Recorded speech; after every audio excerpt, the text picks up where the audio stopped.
Mr. Ramaswamy, for months you campaigned as a unifier. Then you stood up at the first debate and attacked all of your competitors as bought and paid for. The second debate, you changed your tune, saying these are good people on this stage, admitting you can come across as a bit of a know-it-all, and rejecting the practice of personal insults. By debate number 3, you called Nikki Haley corrupt, accused Ron DeSantis of wearing high heels, and told Ambassador Haley she should keep a closer eye on her daughter. Can you see how this has led some to conclude you are not, in fact, a unifier, and to question your authenticity? Megyn, I think there's a time and place for everything. We need somebody in the White House who absolutely is going to be a fighter when it counts. And I did say that there were some good people on that stage in that third debate. Doug Burgum was on that stage at that time. And I'll say that jokingly. Ron DeSantis is a good person, too. I want to go back, though, to Nikki Haley's comment from earlier that she is somehow not responding to the will of these donors. Nikki, you were bankrupt when you left the UN. After you left the UN, you became a military BlackRock, the most powerful company in the world, now supporting Nikki Haley. And to say that doesn't affect her is false, because it's after that meeting later that day that she says that every American needs to be doxxed by having their ID, their government-issued ID, tied to what they say on the internet. So I think that this is far more corrupt than I even imagined when I entered politics. But I will say this. It is going to take a leader from the outside with fresh legs from the next generation to unite this country. Not the broken politicians who are puppets of the puppet masters, but the actual people in this country. Thomas Jefferson was 33 when he wrote the Declaration of Independence. I think it's going to take somebody whose best days in life are still ahead to see a country whose best days are ahead of itself. And I think I can reach that next generation better than anybody else in this race. Thank you. Response. Megyn. First of all, we weren't bankrupt when I left the UN. We're people of service. My husband is in the military, and I served our country as UN ambassador and governor. It may be bankrupt to him, but it certainly wasn't bankrupt to us. Secondly, I did serve on the board of Boeing. I did a lot of work with Boeing when I was governor. They were a great partner to me. I served for 10 months. And then when they decided after COVID that they wanted to go for a corporate bailout, I've never supported corporate bailout, so I respectfully stepped back and got off the board. I love Boeing. They build good commercial airplanes. They build airplanes for our Air Force. I am proud of them. They employ a lot of people in South Carolina. But that's why I left the Boeing board. There's nothing to what he's saying. And in terms of these donors that are supporting me, they're just jealous. They wish that they were supporting them. But I'm not going to sit there and Let me get the governor in, and I'll go to Governor DeSantis. Vivek, he wrote a book talking about ESG and these woke corporations and BlackRock. The idea that I want to do that in Florida, they were managing our part of our pension, and then when they did the ESG, I took $2 billion away from BlackRock. We took action. This ESG, they call it environment, social governance, and again, Nikki is meeting with all these people. They want to use economic power to impose a left-wing agenda on this country. They want basically to change society without having to go through the constitutional process. We've kneecapped it in the state of Florida. The next president of the United States needs to be able to go to that office on day one and end ESG. And the fact of the matter is, we know from her history, Nikki will cave to those big donors when it counts. And that is not acceptable. I did write that book, Ron. Misogyny. Nikki Haley was heaping praise on me when I wrote that book, but now I worry. I was warning about the woke industrial complex in this country as a warning. Apparently, she read it as a how-to manual, just like she reads George Orwell's books as well. And so I think that that's actually far more dangerous than. This is really important for people to understand. We're marching towards fascism under Biden. Jack Smith has subpoenaed every last retweet that someone has issued from Donald Trump in the year 2020. The only person more fascist than the Biden regime now is Nikki Haley, who thinks the government should identify every one of those individuals with an ID. That is not freedom, that is fascism, and she should come nowhere near the levers of power, let alone the White House. I've got to get to Governor Christie. I haven't forgotten about you, No, but can I just say, can you speak? I really appreciate it. How you doing, sir? Good to see you. Can you please speak to the requirement that you said that every anonymous internet user needs to out themselves? They're both hitting you on it. I would be happy to, and I love all the attention, fellas. Thank you for that. You know, I'll say this. What I said was that social media companies need to show us their algorithms. I also said there are millions of bots on social media right now. They're foreign, they're Chinese, they're Iranian. I will always fight for freedom of speech for Americans. We do not need freedom of speech for Russians and Iranians and Hamas. We need social media companies to go and fight back on all of these bots that are happening. That's what I said. As a mom, do I think that social media would be more civil if we went and had people's names next to that? Yes, I do think that, because I think we've got too much cyberbullying. I think we've got child pornography and all of those things. But having said that, I never said government should go and require anyone's name. That's false. She said, I want your name. She as President of the absolutely said United it. States, her first day in office, she said, one of the first things I'm going to do, I said we were going to get the millions of bots. She wants government ID to dox every American. That's what she said. You can roll the tape. She said, I want your name. And that was going to be one of the first things she did in office. And then she got real serious blowback, and understandably so, because it'd be a massive expansion of government.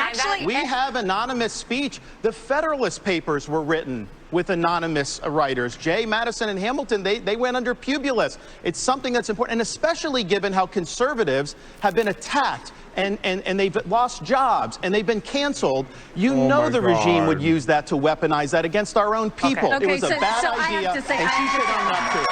Come on, I'll give you 15 seconds, and then there is the governor, former governor of New Jersey. This cracks me up because Ron is so hypocritical, because he actually went and tried to push a law that would stop anonymous people from talking to the press, and went so far to say bloggers should have to register with the state if they're going to write about elected officials. No. It was in the check your newspaper. It was absolutely there. Some I have never said government should trample on your constitutional rights. You can come back to it later. This is more dangerous than the Democrats. You're lying. This section's over.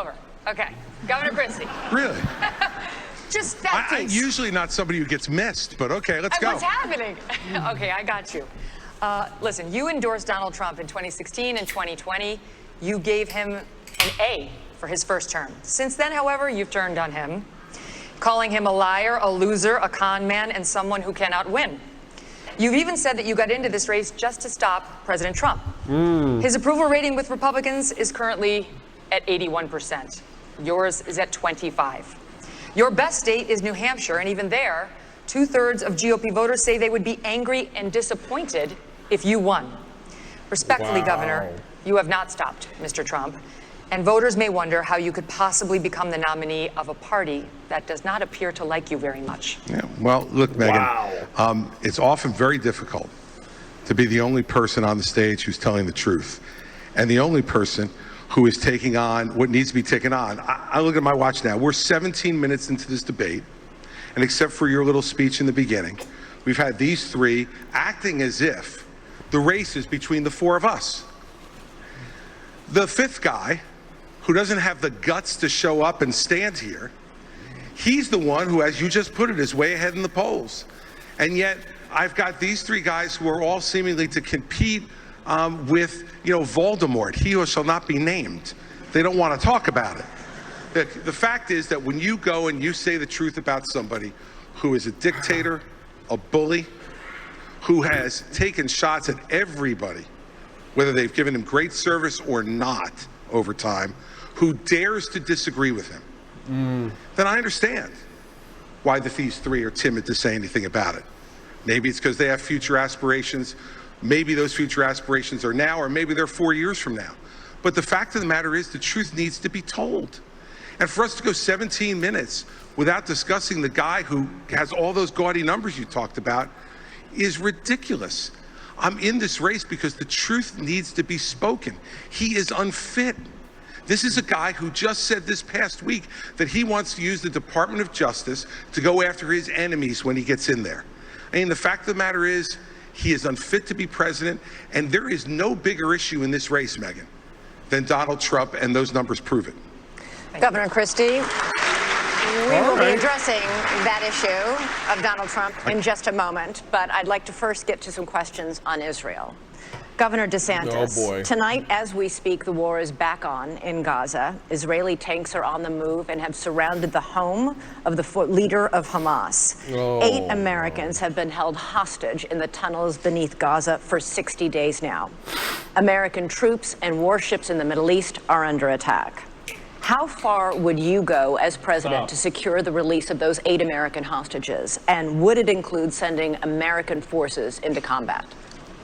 We have to look out for our people. When there are hostages, Commander-in-Chief, you have to do whatever you can to get them done. But the overall issue with this is this administration is trying to hobble Israel from being able to defend itself. They have a right to eliminate Hamas and win a total and complete victory so that they never have to deal with this again. Hamas wants nothing less than a second Holocaust. They would wipe off every single Jew off the map. They would destroy the state of Israel if we could. Joe Biden will say they support Israel, and then they do nothing but try to kneecap them every step of the way. You should not try to direct their war effort. We should work together with them so that they can bring Hamas to heel. Look, I served in Iraq back in the day. I'm the only one running for president that served in the military. I understand that part of the world.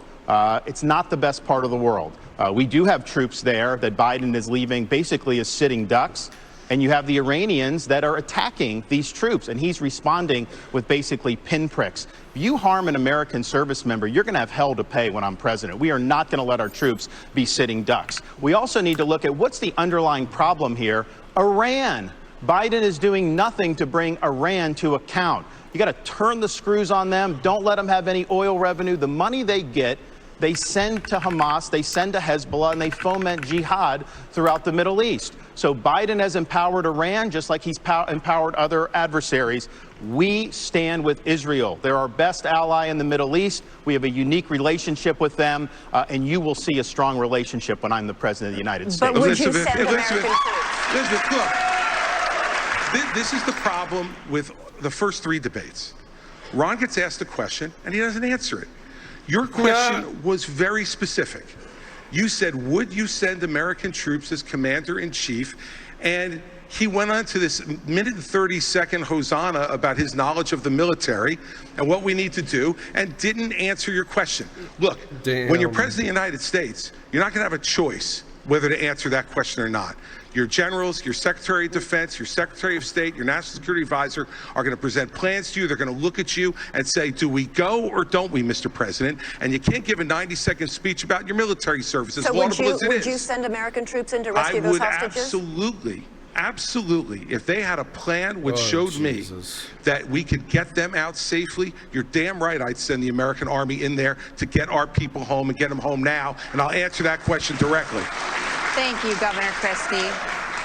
That's Mr. fucking Ramaswamy, insane, but at least he answered it. You have said it was irresponsible for Ambassador Haley to call Hamas's terrorist rampage an attack on America, and for her to, quote, rabidly shout, finish them, end quote.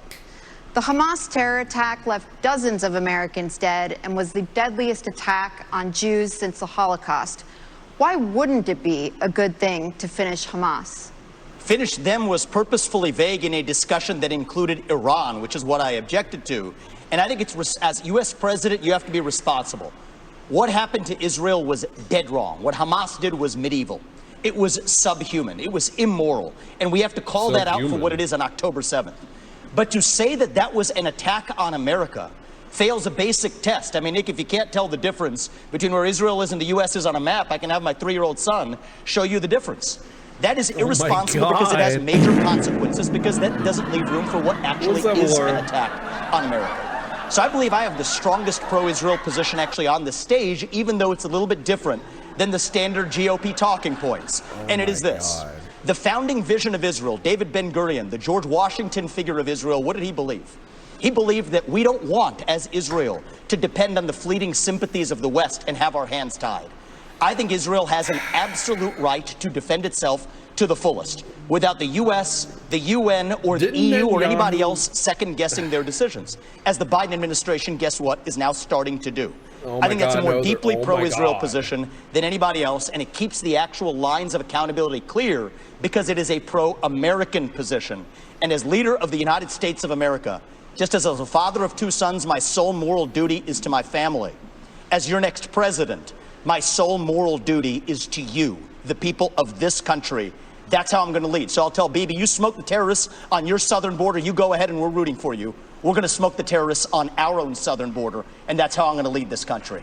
But Americans you, were Mr. killed in that Ramaswamy. attack. Americans were killed in that my attack. God. And so if you Yeah, if this you is look at live this right now. terrorist attack and the I'm number pretty of sure Americans, this would be Netanyahu one of the top bragged 10 that, like, terrorist attacks Biden was in his American pocket or history. something So our recently. own people were killed in that attack, and I think it's absolutely appropriate to point that out and to say that we're in this together, and we are going to work with Israel so that these people are brought to justice. I agree with that. Ambassador Haley, I'm coming to you. Iran is on the threshold of becoming a nuclear state. The Wall Street Journal reported that Iranian military leaders gave There the was a green guy light back for there that Hamas's was attack making on weird Israel. faces.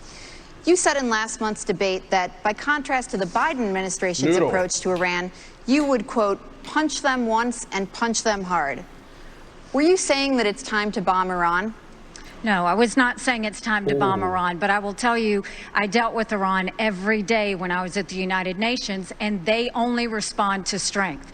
What they don't respond to is when you weaken the sanctions like they did on Iran that allowed China to send them billions to fill their proxies. What they don't respond to is when you give $6 billion for 5 hostages. That only makes them want more hostages. What they don't respond to is when they do 140 strikes on our men and women in Syria and Iraq, and we do nothing but just some small shots back. You've got to punch them, you've got to punch them hard, and let them know that. That's the only way they're going to respond. So the way you do that is you go after their infrastructure in Syria and Iraq where they're hitting our soldiers.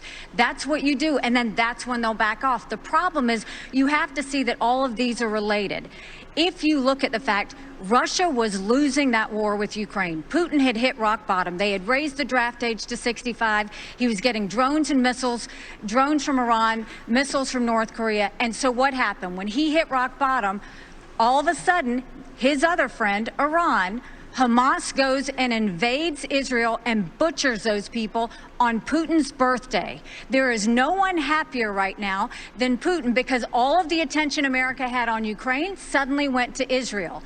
And that's what they were hoping is going to happen. We need to make sure that we have full clarity that there is a reason, again, that Taiwanese want to help Ukrainians because they know if Ukraine wins, China won't invade Taiwan. There's a reason the Ukrainians want to help Israelis because they know that if Iran wins, Russia wins. These are all connected. But what wins all of that is a strong America, not a weak America. And that's what Joe Biden's given us.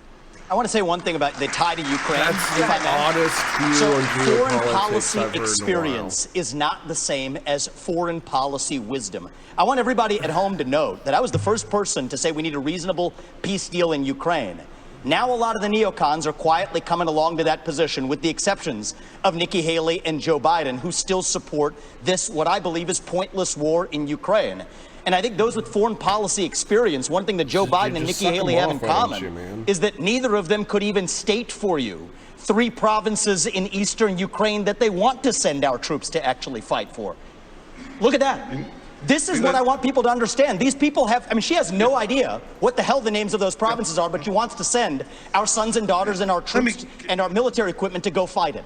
So reject this myth that they've been selling you, that somebody had a cup of coffee stint at the UN and then makes $8 million after, has real foreign policy experience. What? It takes an outsider to see this through. Look at the blank expression. She doesn't know the names of the provinces that she wants to actually fight for. And there's her puppet masters right there, the donors. The donors right there that are playing her like the puppet masters. Hold on. Let me just say something here. You know, his reasonable peace deal in Ukraine, he made it clear. Give them all the land they've already stolen. Promise Putin you'll never put Ukraine in Russia, and then trust Putin not to have a relationship with China. Let me tell you something. That's no That's reasonable. not my deal. That's not my deal, yes, Chris. it's exactly what you I'll said. describe You my do deal this to at you. every debate. I'll tell you exactly what it is. Don't I'll interrupt tell me. you I what the didn't deal is. interrupt you. Okay? You say Tell them this. about how you want to do send those this kids to die. You Go do for this it. at every debate. You go out on the stump and you say something. All of us see it on video. We confront you out on the debate stage. You say you didn't say it, and then you back away. And I want to I'll say tell you what. exactly what I said, Chris. I'm not Finish. done yet. Well, this is now look. This is on. now this is not a Fucking Christy! Holy shit! debate. Get The him! fourth debate that you would be voted in the first 20 minutes as the most obnoxious blowhard in America. So shut up for a little while. I'm gonna respond to that. I'll take that. I want to say something else. We're now 25 minutes into this debate, and he has insulted Nikki Haley's basic intelligence. Not her positions, her basic intelligence. She doesn't know regions. She wouldn't be able to find something on a map that his 3-year-old could find. Look, if you want to disagree on issues, that's fine. And Nikki and I disagree on some issues. But I'll tell you this, I've known her for 12 years, which is longer than he's even started to vote in a Republican primary. And while we disagree about some issues and we disagree about who should be president of the United States, what we don't disagree on is this is a smart, accomplished woman, and you should stop insulting So her. I'm going to take this. I'm going to take several times. Yo, dude. I think we just learned something from Chris Christie. We learned three things. We learned three things right there. First of all, Chris Christie also doesn't know what provinces in eastern Ukraine he actually wants us to fight for. Oh my Chris, God. your version of foreign policy experience was closing a bridge from New Jersey to New York. Yeah. So do everybody a favor, just walk yourself off that stage, enjoy a nice meal, and get the hell out of this race. Let me tell you. When it comes to Nikki, I think if you're going to actually send your sons and daughters to go die in somebody else's war, you better, excuse me, Chris, I'm speaking, and I'm not done yet. I haven't heard a time when you aren't and we're going to be speaking. done. So listen up to this, is if these people want to send your sons and daughters to go die in Ukraine, they've been arguing for it for a year. $200 billion of our taxpayer money sent over. Neither of them could even name for you the provinces that they actually want to protect. And this is the people who have been touting their so-called foreign policy experience. It is intellectual fraud. These people are lying to you, the same people who told you about weapons and mass destruction in Iraq. To justify that invasion, didn't know the first thing about it, yet they sent thousands of our sons and daughters to go die. The same people who told you the same in Afghanistan, where the Taliban is still in charge 20 years later. $7 trillion of our national debt due to these toxic neocons. You can put lipstick on a Dick Cheney, it is still a fascist neocon. Thank and you, gotta Mr. see that Ramaswamy. Coming today. from a Mr. fascist, that is so ironic. Thank you, Mr. dude. Ramaswamy. 15 seconds. Holy Name shit. the provinces. Neither of you could even name the first thing about Eastern Thank Europe. you. Oh my God, shit. Let me just... It's actually, Crimea is the wrong answer. All right. The floor is Christie's. All right, let me just say this. You know, this is the kind of thing where he talks about experience.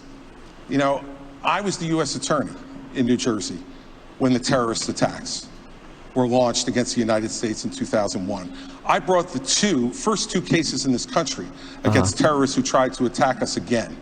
And I know about the threat of terrorism and bullying in this country and around the world. And at that time, he was learning about the provinces in Ukraine, sitting with his smart-ass mouth at Harvard. That's what was going on. And so the fact of the matter is, and back then he was a Democrat. So you know, the fact is that all he knows how to do. Well, you were busy hugging Barack Obama, getting him elected. Thank you. All he knows how to do is insult good people who have committed their lives to public service, and not say anything that moves the ball down the field for the United States. All right, thank you, Governor Christie. We're going to take a quick break, cool things down a little bit. When we come back, we're going to tackle issues on the southern border. We'll be back in a few minutes. What the fuck is happening, dude? Oh my God. Yo, that shit was brutal. Oh my God. Dude, fucking... Let the chips fall where they may. Wow, dude.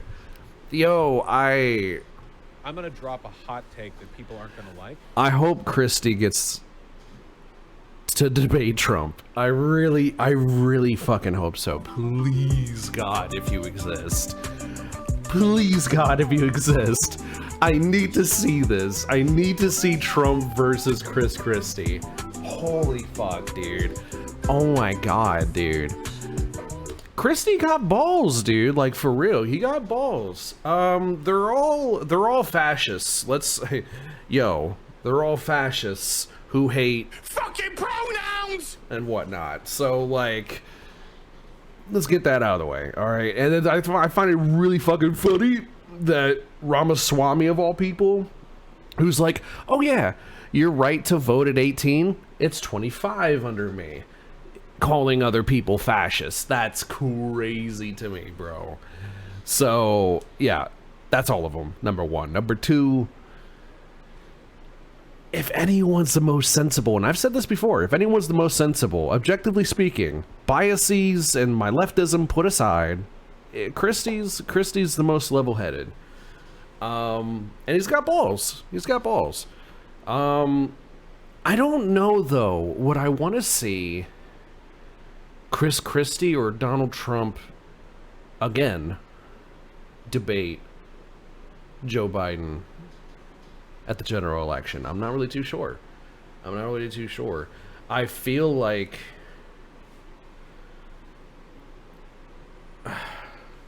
man, I don't know, dude. I don't know. Man, it's not looking good for Biden because he's all in on Israel. And there's a lot of us that are like, fuck Israel, right? Free Palestine. And he even said, I saw this on Twitter earlier, he said, I'm a Zionist, that's the end of the story, or whatever the fuck. So, Biden's compromised as fuck. But, like, Trump said that he would totally embrace being a dictator. No hyperbole there. And Chris Christie is a neocon who, as we heard, would totally send in troops to fight with Israel against Hamas. Which would definitely get the attention of Iran and Hezbollah. I don't know, dude. I don't know, bro. I don't know. Get the fuck down. Get out. Get down. Get down. Get down. I see you. Get the fuck down. Yeah, I see you. Cat's being a little shit. Yeah, I don't know, man. I don't know. I don't know, man. I don't know. Basketball. Basketball. There's a lot of basketball. Look at all of them, and each one of them having an impressive cock. He's a cop. She's probably also a cop. She's a con. No, I was wrong. She's a security guard at the front desk. They like poker. Oh, boy. Can anyone tell me, does anyone who's actually cool watch CW shows? I don't know. I've never seen it. Yo? Is it back on? Republican jump scare. Jesus Christ. Welcome back to the Republican primary debate live on News Nation from Tuscaloosa, Alabama. We are now going to go to the crisis on the southern border. Polls show immigration and the crisis are among the most pressing issues for Republican voters right now. Both the issue of migrants crossing illegally into our country and the separate issue of fentanyl being smuggled in mostly through legal ports of entry. All year, News Nation has been at the border documenting the crisis. In 2023 alone, Border Patrol encountered a record 2.4 million migrants. All four of you have talked tough. The question now is, how realistic is the talk? So, Governor DeSantis, I'd like to start with you. You have pledged to send the military to the southern border on day one of your administration with orders to shoot, quote, stone cold dead anyone illegally entering with a backpack that you believe contains fentanyl. Crazy person. Critics have called this a shoot first, ask questions later policy that would amount to extrajudicial killing. You are a former military lawyer. Why do you think this idea of yours would be legal? The drug cartels are invading our country and they are killing our citizens by the tens of thousands every year. We had a situation in Florida. There was an 18-month-old baby that was crawling on the floor of an Airbnb rental. There was fentanyl residue on the carpet and the baby died. Is this acceptable in this country? I know the elites in D.C., they don't care. They don't care that fentanyl's ravaging your community. They don't care that illegal aliens are ravaging our community and overwhelming our community. The commander-in-chief not only has a right, you have a responsibility to fight back against these people. And does that mean shooting first? It means you're gonna categorize them as foreign terrorist organizations, and we will identify just like we would anywhere. When I was in Iraq, the Al-Qaeda wasn't wearing a uniform.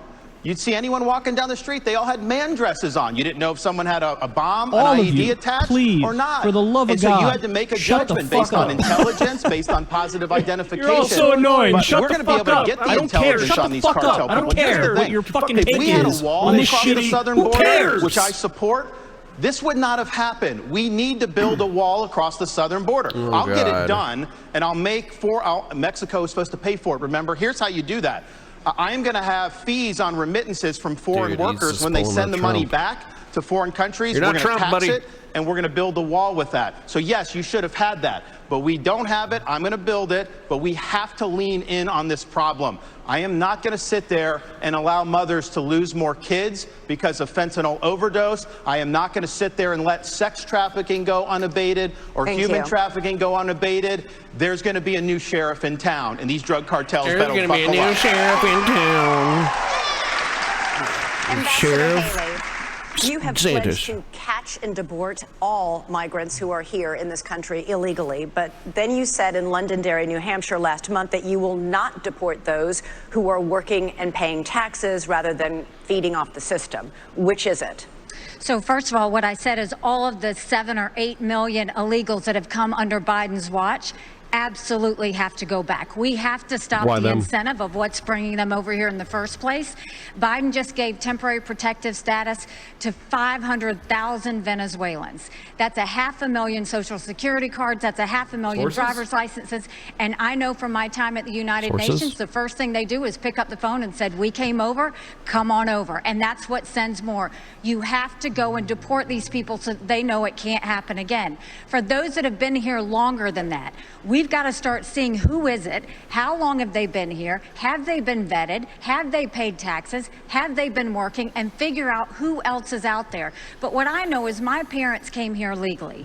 They put in the time, they put in the price. They are offended by those that are coming illegally. We can't let them skip the line. But when you talk about fentanyl like you did before, let's look at something else. Yes, I think we should send special operations over and take out the cartels. I think we should do a remain in Mexico policy so they never step foot in U.S. soil in the first place. But look at where fentanyl came from. Let's go to the heart of the matter. It came from China. That's why we need to end all normal trade relations with China until they stop murdering Americans with fentanyl. I promise you, they need our economy. They will immediately stop that. But this is where Trump went wrong. Trump was good on trade, but that's all he was with China. Because here he allowed fentanyl to continue to come over. He continued to allow them to he would give them technology that would build up their military and hurt us. He allowed the Chinese infiltration for them to buy up farmland, to put money in our universities, and to continue to do things that were harmful for America. We now have a spy base in Cuba and police stations, and Trump didn't do anything about it. Her China, though, I mean, listen, this is rich, because when she was governor of South Carolina, she was the #1 ranked governor of bringing the CCP into her state. She wrote a love letter to the Chinese ambassador saying how great a friend China is. You can look at it. We put it on our website, rondesantis.com. There's also a video of her as governor standing in front of a Chinese flag with a Chinese business saying that she now works for them, talking about this Chinese company. So she's been very weak on China. Now, here's the problem. The rhetoric is different, but her donors, these Wall Street liberal donors, they make money in China. They are not going to let her be tough on China, and she will cave to the donors. She will not stand up for you. 15 seconds, Ambassador. First of all, he's mad because those Wall Street donors used to support him and now they support me. The second thing is he has a company, a Chinese company, UGAS, that he just did a rally there last year. They have given you $340,000 in campaign It's an donations American company. between them and their employees. They are tied to the American Communist company. Chinese Party. Jinko Solar is another one. They went and expanded. You gave $2 million in subsidies. I banned and they China took- from buying land in the state of And the Florida. Department of I Homeland- ejected the Confucius Institute. Nikki Haley brought Confucius Institutes to the universities in South Carolina. That is not I true. ejected them. So I have a record of standing up and do what's right. And here's the You thing. have a record of lying. She's trying to say things like that.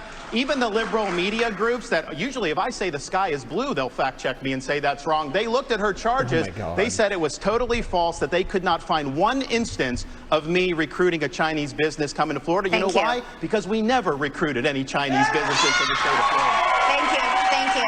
Mr. Dude, I gotta be Ramaswamy, honest. Nikki Haley's over the getting past cooked, year, bro. fentanyl has killed more than 75,000 Americans, 1,000 of them right here in Alabama.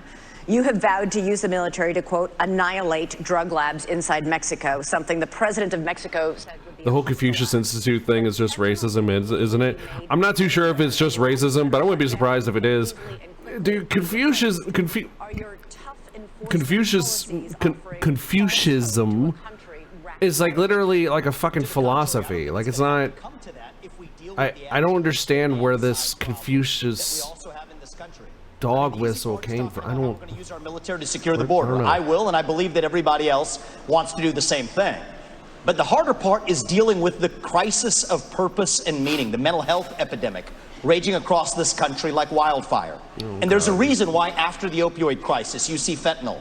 And even after we get fentanyl, and we are going to be sure to make sure we do it, this one is worse for many reasons. They're illegally lacing it into pharmaceuticals, so it's more dangerous. But we're deluding ourselves. The real false promise here is thinking that we're going to have dealt with that underlying mental health epidemic in this country by just dealing with the demand side of it. But I want to get back to this issue of the root cause, because a lot of these are coming from labs in Wuhan, China, of all places. Drug materials that are going to the Mexican drug cartels that they're pumping across that southern border like a modern opium war.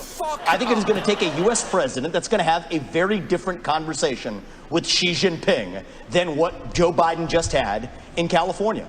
I will tell Xi Jinping, you will not only not buy land in this country or donate to universities in this country. U.S. businesses won't expand into the Chinese market until they're playing by the same set of rules. And the same country that's putting fentanyl into illegal pharmaceuticals in Mexico, it's no coincidence, is the exact same country that also unleashed hell on the world with the COVID-19 pandemic. We also have to hold them accountable with every financial lever that we have available. That is what it actually means to stand with a spine. And you mark my words, if we're willing to stand with the spine, China will absolutely have to fold because they're in a tougher spot than we are. And then we're back to playing by the same set of rules. Thank you, Mr. That's the Ramaswamy. answer. Thank you. Let's talk about the economy. It came from a dry Ambassador market, Haley. no poontang. Homeownership has always been part of the American dream, but it's increasingly out of reach for younger Americans. This year, mortgage rates reached 30-year highs. Home prices have risen $190,000 over the past decade. Yep. Is this the free market at work? Yes. Or should the federal government do something to make homes more affordable? Yes. Well, first of all, I mean, you're exactly right. My daughter just got married, and I saw how hard it was for her and her husband to buy a home. Back in your day, it cost 14 cents in a Right now, the Pop-Tart. average homeowner in America is 49 years old. You've got young people everywhere. That used to be the American dream, and now it's out of reach. But you look at what happened. You first of all look at what the Fed did. The Fed did a terrible job when they allowed all of that money to go through. You saw the Treasury bond rates go up. That affected mortgage rates, that affected automobile rates, that affected insurance rates. And so now we have a high interest rate. You've got a supply issue. Ask any builder. The supply issues have continued to be there. That's caused the rate to go up. And then you've got insurance that have gone up. And so what you have is a lot of younger people. We have 16 million vacant homes. What supply issue are you talking about? Them any money. They've made the regulations so hard that they don't want to give loans on mortgages anymore. So what we have to do is we have to open it up. We have to, one, grow our economy so that people have more money in their pockets. We've got to look at the supply chain and make sure that we are funneling that so that builders don't have to sit there and go overseas to find things. And then we need to make sure that we really stop paying down this debt, make sure that we stop the borrowing, stop the spending. I'll veto any spending bill that doesn't take us back to pre-COVID levels, because our kids are not going to forgive us for all the spending that happened. We already and don't. as much as everybody wants to talk about how Donald Trump had a good economy, We already don't. $9 trillion in debt he did just in 4 years. And we're all That is paying the true. price of that, including those mortgage prices. We're going to come back to President Trump, I promise. She wants another housing bubble. Oh shit. She wants another housing bubble. It sounds like it.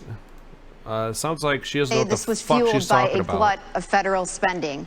The Biden administration has added $6 trillion to the national debt so far, but President Trump wasn't exactly a penny pincher. His administration added $7.8 trillion. Do Republicans, including President Trump, share the blame for inflation? And what concrete steps would President DeSantis take to help Americans make ends meet? The borrowing, printing, and spending of money was both parties in Washington, D.C. That's just a fact. These Republicans in Washington have spent. It's driven your prices higher, and it's driven your interest rates to the point where you can't afford. I met a young fella in Iowa. He had graduated college a couple years ago, and he's like, Governor, I don't have a chance. I'm gainfully employed. He's like, I have no chance to afford a home and start a family. That is taking the American dream away from people. So we're going to get the inflation down. We're going to get the interest rates down. We are going to reduce spending, and I will be willing to veto, and I vetoed a lot as governor. Wages haven't kept up with increases in productivity or inflation. That's going to help in like half a fucking century. Jobs, and we'll do it. But you know, another thing that's burdening young people are these student loans. Now, I don't support having a truck driver having to pay a student loan for someone that got a degree in gender studies. That is wrong. We should not have taxpayers do that. What I'm going to do, though, is I'm going to get to the root cause of the problem. These student loans are going to be backed by the universities because they need to have an incentive to produce gainful employment for people. They should not be indulging in ideological studies. They should be focusing on things that work. And we're going to take some of this money and we're going to move it to actual vocational training. In Florida, we doubled apprenticeships. We have more truck drivers. So you're gonna force people economically. You're gonna financially coerce people to like become plumbers and electricians instead of like being like a history major or something, or like even liberal fucking basket weaving nonsense. Like maybe they just want to fucking do that shit. What about pursuit of life, liberty, and pursuit of happiness? Why don't you fucking suck my cock? I'll see you in court. You oppose efforts to regulate it. The head of the largest international crypto exchange just pleaded guilty to allowing his platform to launder money for terrorists, including Hamas. You say your cryptocurrency plan will, quote, ensure economic freedom for Americans. I forgot he's a fucking Won't it also ensure economic freedom for fraudsters, criminals, and terrorists? Look, fraudsters, criminals, and terrorists have been defrauding people for a long time. Our regulations need to catch up with the current moment. The fact that SBF was able to do what he did at FTX shows that whatever they have as the current framework isn't working. And I think it is nothing short of embarrassing that Gary Gensler, the current leader of the SEC, in front of Congress, could not even say whether Ethereum counted as a regulated security or not. And so I think that this is just another example of the administrative state gone too far. Here's the dirty little secret in American politics today. The people who we elect to run the government are not the ones who are even actually running the government. It is the bureaucrats in those three-letter agencies that are writing regulations that Congress never gave them the authority to write. And the good news is a U.S. president can absolutely fix that. That takes a U.S. president with a spine. So what I've said is in my administration, by the end of year one, we will have a 75% reduction in the number of federal bureaucrats. We will shut down government agencies that should not exist. We will rescind any regulation that fails the test of West Virginia versus EPA, which is the most important Supreme Court case of our lifetime, that said if Congress didn't delegate that to an administrative agency, then it's unconstitutional.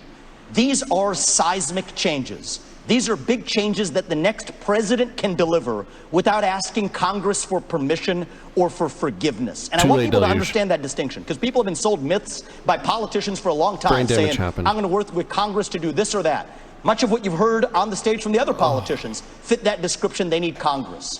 The things that I'm promising you This is what the leader of the executive branch gets to do under Article 2 of the Constitution. Thank you, sir. Cut down the bureaucracy. That's how we grow our sir. economy and put the Federal Reserve in its place. This is part of the crypto discussion. No. 90% Mr. headcount Ramaswamy, reduction at the Fed. You're out of time. 15 seconds, Governor DeSantis. So one of the dangers... Dude, first of all, yeah, no wonder he only has 4% of the primary vote. Like, dude, because he's fucking insane. They will absolutely regulate your purchases on day one as president. We take the And probably the same thing with DeSantis. The anti-woke shit, it's not landing. I agree with that. Gotta get a break. I have a whole second hour to get to. It's exciting. And when we come back, we got a big subject. Huge, you might even say. Donald Trump. Stay tuned. Haley has 10%. Here.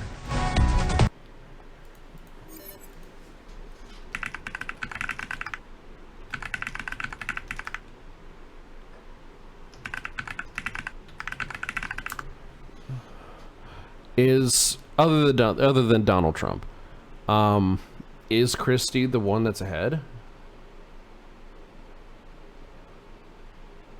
Damn, look at that dissent for DeSantis. More like DeSantis, right? Look at DeSantis right here. Oh my god, that is tragic. Holy fuck.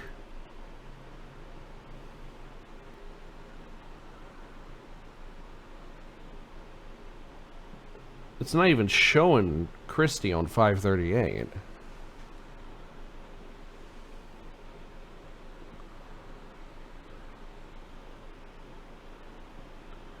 Hutchinson. Okay, so DeSantis is in the lead. Is almost, yeah. That sucks, dude, because, like, I would love... Okay, so here's the thing. I think Christie and Trump would make a fantastically entertaining debate. DeSantis and Trump, it's just going to be a meme war, dude. Haley and Trump, he's just going to be a misogynist. He's just going to be like, whatever, Republican Clinton. And then there you go. She's done. She's Dunyans. Ramaswamy, he's fucked. He is so fucked.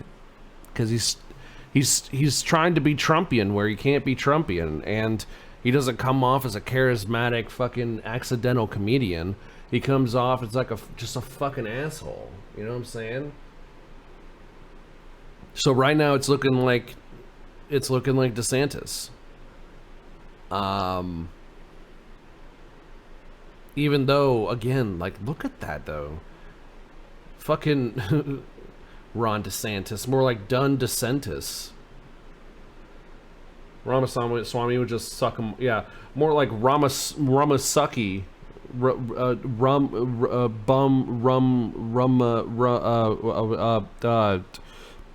He sucks cock.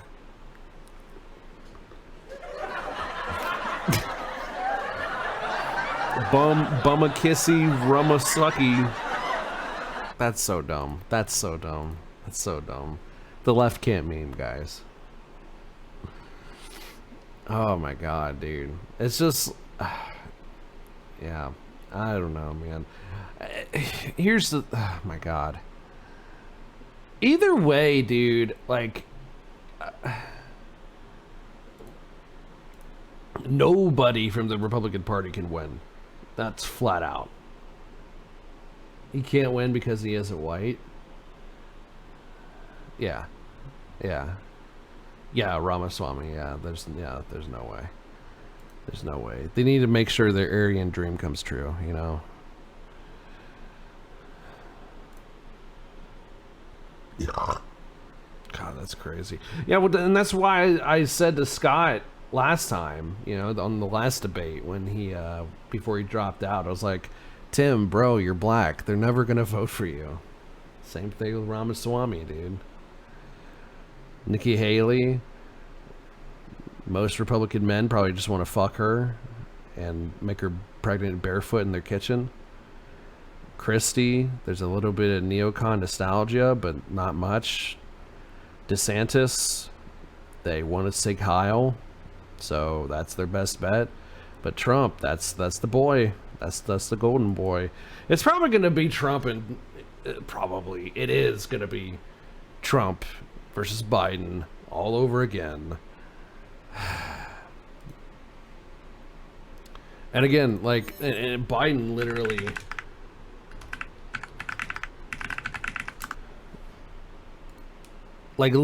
assaulted. I am a Zionist. You know what I'm saying? Like, dude, he's not making it easy for us to fucking defend him. On the front runner in this race, Donald Trump. We invited him to come tonight, as you know, but he declined to come. Okay, but we'd like to ask Ramaswamy. you a couple questions about him now.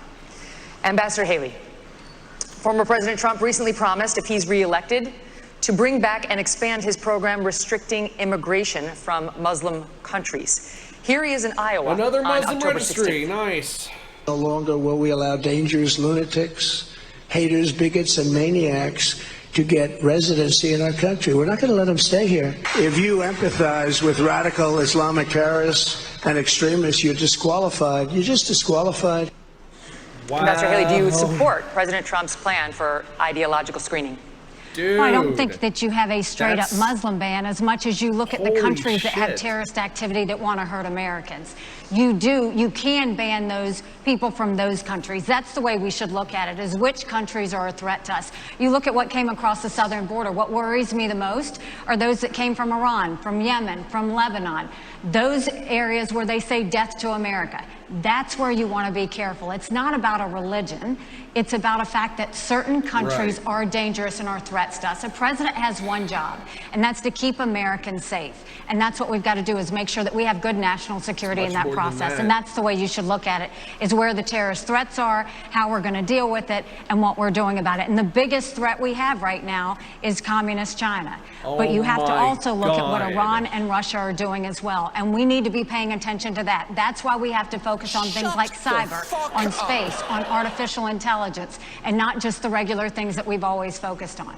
It's not just terrorism, though. That's important. But look what's happened in Europe. You have more anti-Semitism in Germany than at any time since Adolf Hitler. Why? Because they imported mass numbers of people who reject their culture. Europe is committing suicide with the mass migration, and it's illegal and legal. They're embracing it that way. What the fuck are you talking about? Dude.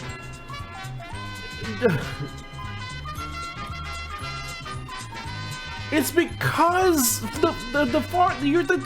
oh my, We had some of the squad wanted to import 300,000 people from the Gaza Strip. I said, no, we're not taking anyone from Gaza because of the anti-Semitism and because they reject American culture. So we've got to get smart about this. We cannot let the United States fanboys in your fucking, oh my God. Your biggest fans sing Heil on bridges. Now that nobody's talking about amongst the professional politicians in this race. What about all of the illegals who are already here? Here's the answer. There's 287G in the law.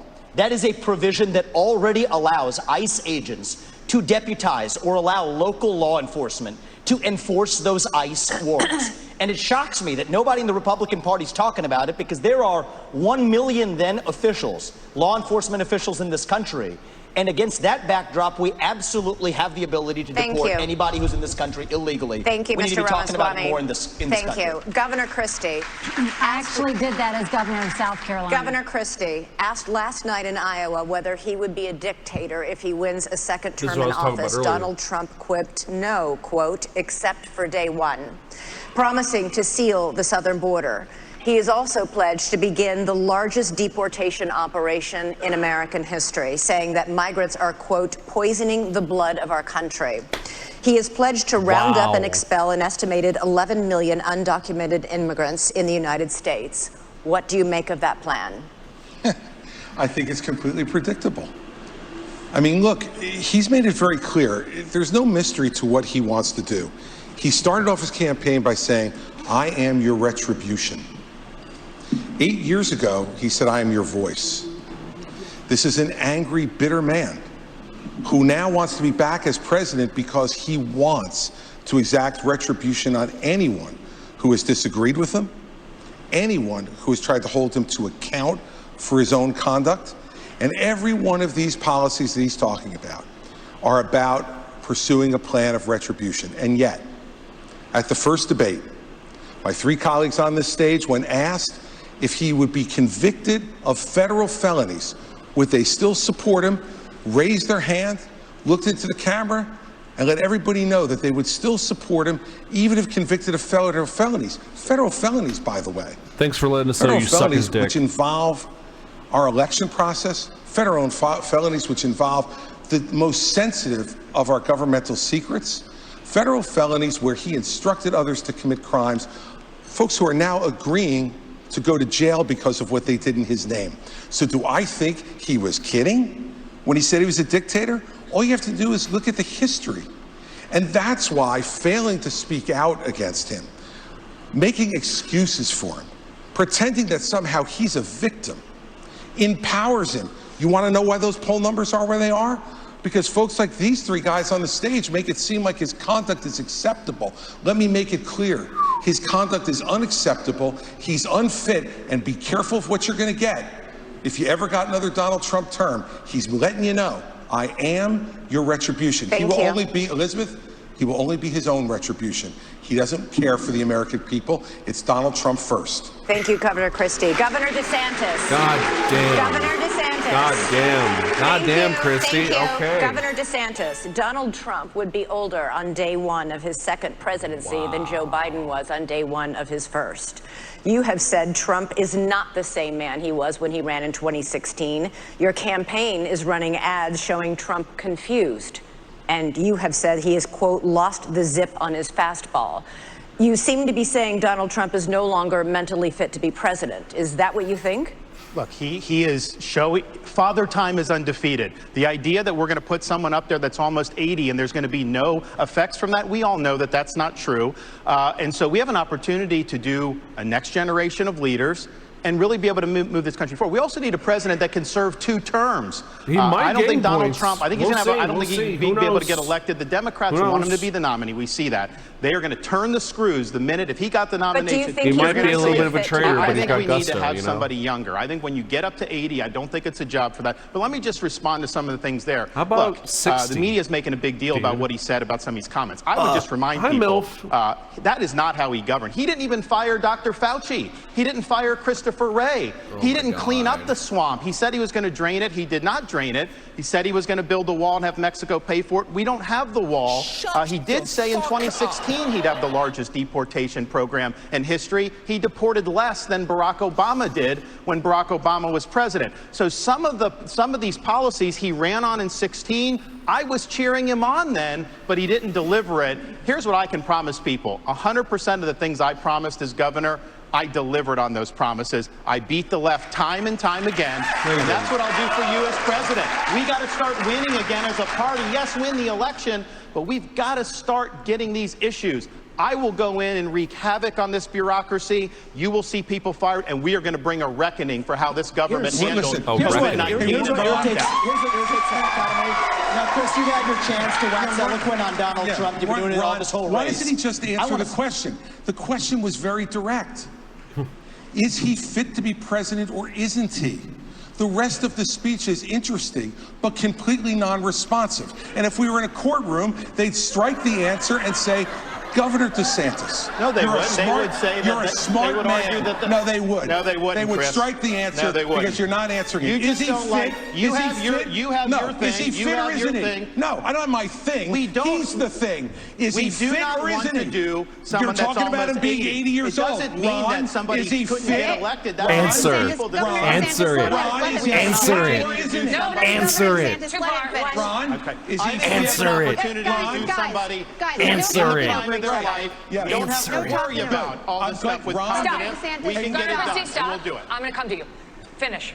Look, I'm going to come to you. Father Time is undefeated.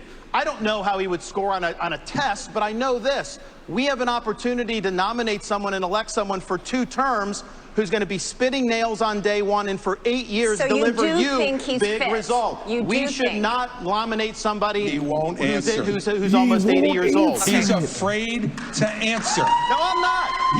You have to either you're afraid or you're not listening. No, it's not. There's a simple question.